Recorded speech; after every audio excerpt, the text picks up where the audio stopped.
hello. Thank you for joining. Oh, thank you for having us. So I understand that we have Kailen Rosenberg and Betsy Broyles Arnold here with us today. Yes. Yes, that's correct. Wonderful. Okay, so this question is for Kailen. It's a topic that is now on the minds of millions and has been making headlines lately. So with the aging of baby boomers comes a predicted increase in the rates of Alzheimer's patients in the coming years. And that means an increase in caregivers as well. So talk about the unconditional love it takes to care for someone with Alzheimer's.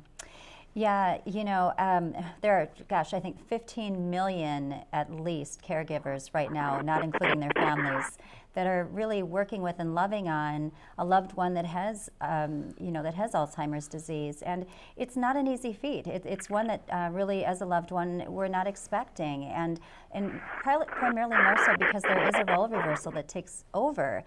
We're used to being the child, even if we're an adult child, and having our parent be our parent, and it ends up switching in roles. And so it's very different from thinking of love as a romantic type of love with a spouse, or thinking of loving on your child. All of a sudden we're loving our parent now in a way where we're taking care of them from every bit of our being, every cell in our body. And at the same time, though, the unconditional love piece really means that we need to focus unconditionally on loving ourselves so that we can take care of ourselves and be present so that we can then in turn again be there for them. That's good. Okay. So this question is for Betsy. Tell us your personal story about caring for your mom who's battling Alzheimer's. Well, to be honest with you, it was probably the hardest thing I ever did in my life. We learned that you have to adapt, your life to the circumstances that are changing in your loved one's life. Just like what she touched on, the role reversal. It was very difficult for my mom when we were going through that aspect of it. When she would have an accident and we would have to change her, she would feel so guilty that we were having to do it. And we would say, Mom, this is, you've taken care of us all of your life, and now we're having an opportunity to take care of you. And if the situation were reversed, you would be doing it for us. So it allowed us to give her that gift back to her that she had given to us. And I love my mom. It was a labor of love, and that unconditional love that we're talking about is, we're here to celebrate caregivers all over the world, really, that are taking care of their loved ones day in and day out. Right, okay. All right, great. So this question is for Kailen. You deal with a lot of different types of love relationships. How is a caregiver's unconditional love different from the love we're all familiar with?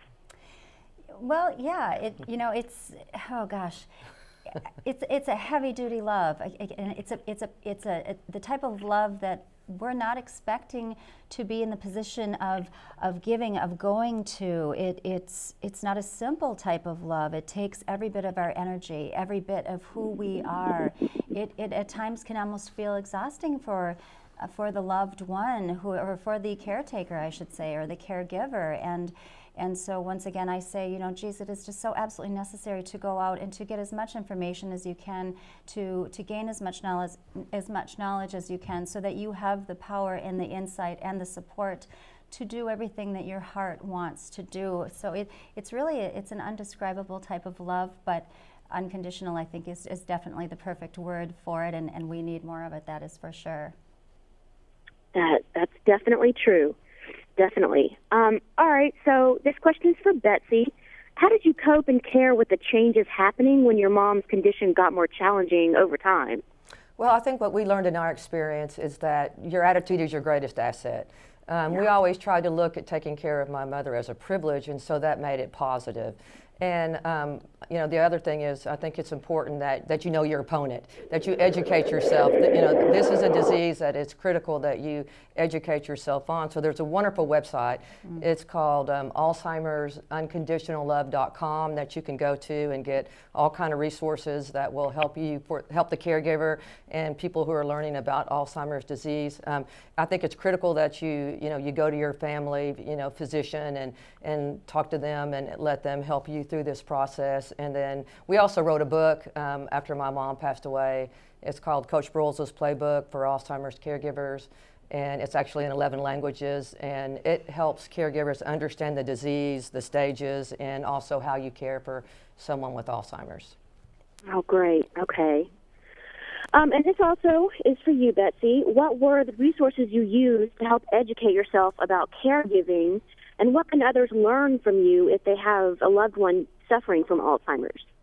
Well, when we were taking care of my mother, there really weren't a lot of resources back then, so we learned through trial and error. And I think that's the important thing about this disease is everybody, even today, still learns through trial and error. And so I think the important thing is that you're not alone. And there are millions and millions of caregivers out there, and so you're fortunate today because you do have resources that you can go to, and you need to use them, especially the Alzheimer's UnconditionalLove.com website. It's phenomenal. Great. Okay. All right. Great. So the last question is for Kailen. Yes. So part of your mission is to redesign the love and family lives of people everywhere. So what advice can you share about redefining the role of children caring for their parent or any loved one facing Alzheimer's? Yeah, thank you. We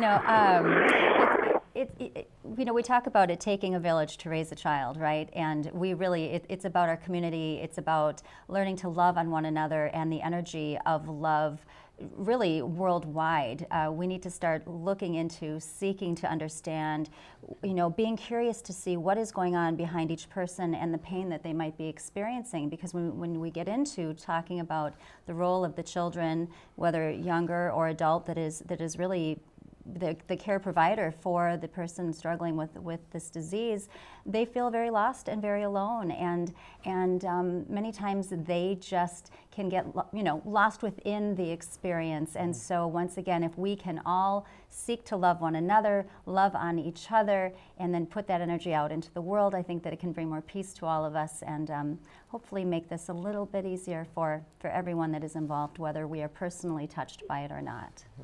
Yeah. Okay. Well, I thank you both for sharing your story, and I appreciate both of you joining me today for this very important discussion, and I wish you both the best of luck with everything. Oh, thank you so much for having us. Thank you so much. And bringing awareness to this disease. Yes. Thank you both so much. Thank you so much. Thank you. Bye-bye. Bye-bye. Bye.